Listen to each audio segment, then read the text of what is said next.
sa organizoval dneska 32. ročník medzinárodného turnaja SMP v jude mužov a žien a zároveň to bol 6.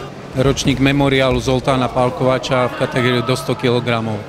Tohto turnaja je to najväčší aj najstarší turnaj na Slovensku v jude a jedno vlastne z najstarších aj podujatí vôbec, čo sa organizuje sústavne, bez prestávky a zúčastňuje sa každoročne ako množstvo zahraničných pretekárov. Videli sme tu aj dnes viacero medailistov z vrcholných podujatí, čo sme v kategórii do 100 kg je uradujúci majster Európy do 23 rokov David Klamer, ale sú tu aj naši komplet celá reprezentácia, tí, čo nie sú zranení. Tento ročník je trošku slabší aj kvôli prebiehajúcej olympiáde, predsa len je to trošku väčšie podujatie ako náš turnaj, ale tento rok sa zišlo okolo 70-75 pretekárov a pretekáriek zo 6 krajín. Momentálne sme ukončili základné vyraďovacie boje, aj boje o 3. miesta a čakajú nás iba finále, slávnostné otvorenie a finálové zápasy.